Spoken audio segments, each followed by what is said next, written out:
There is a Sinaloa cartel distribution cell operating in a city you know, not in El Paso, not in Laredo, not anywhere near the border.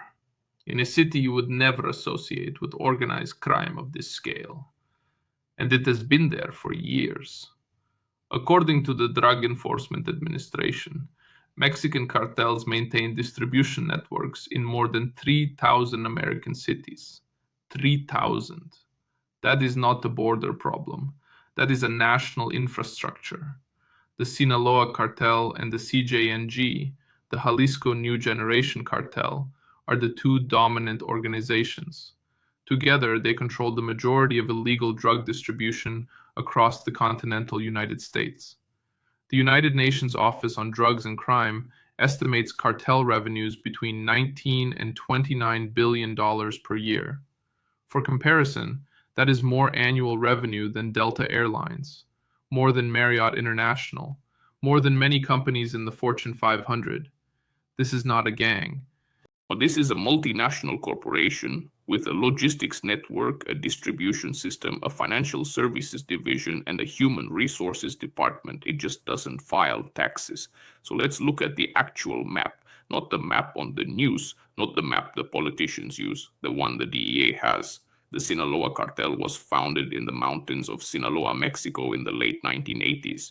It is not a loose network of criminals. It is a federated business structure.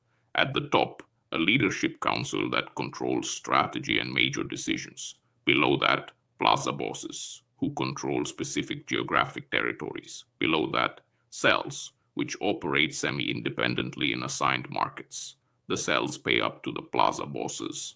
The plaza bosses pay up to leadership. Leadership manages the supply chain, the manufacturing alliances, the banking relationships, and the political corruption.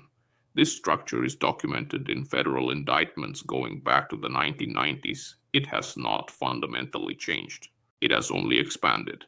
According to DEA indictments and law enforcement records, Sinaloa cartel distribution cells have been documented operating in Atlanta, Chicago, Nashville, Portland, Minneapolis, Columbus, Charlotte, Indianapolis. These are not border cities. These are not known drug hubs. These are ordinary American cities in the middle of the country.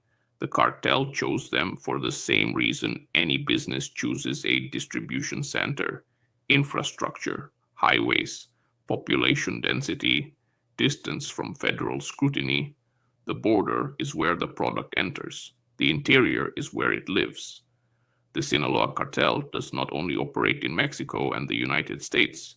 DEA and Interpol have documented cartel operations in over 40 countries: Spain, Australia, the Netherlands, South Africa, Japan, Argentina, Canada, the United Kingdom. These are not distribution markets. These are financial infrastructure. The money has to go somewhere. Estimates suggest cartels launder between $25 and $39 billion through the U.S. financial system annually, through real estate, through shell companies, through cash-intensive businesses, through cryptocurrency, through American banks that paid billions in fines for processing cartel funds, and kept doing it. The cartel is not just a drug organization. It is a vertically integrated multinational conglomerate with manufacturing, logistics, distribution, retail, and financial services.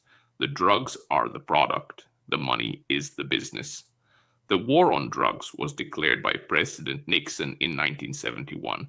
The United States has spent approximately $1 trillion on drug enforcement in the 50 years since.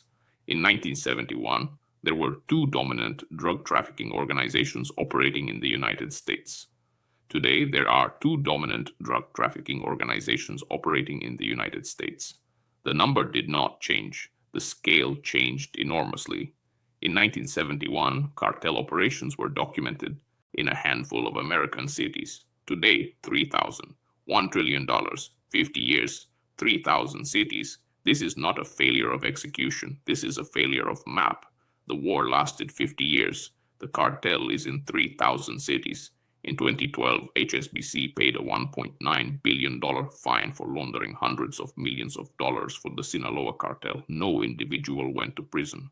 In 2014, the bank was found to have continued processing suspicious transactions after the original settlement. The fine was larger the second time. Again, no individual went to prison. The cartel needs banks the way any business needs banks. American banks provided that service. American courts fined them. American banks paid the fine, which was smaller than the profit, and continued. The cartel's financial infrastructure runs through the same system as your mortgage. I want to be precise about what the failure here actually is. It is not that the people fighting the drug war were incompetent. It is that the problem was defined as a supply problem when it was always a demand problem. It was defined as a border problem when it was always a distribution problem. It was defined as a foreign problem when it was always a domestic problem. The map was wrong. When you have the wrong map, you go to the wrong places, you fight the wrong battles, you measure the wrong things. The 5 episodes of this series have mapped cobalt, a shipping strait, a chemical supply chain, a military network, and a criminal enterprise. Each map was hidden in plain sight. Each was known by someone. Each produced policies that responded to the visible part and ignored the map underneath. If the war lasted 50 years and the map only got bigger, what exactly was the war trying to win?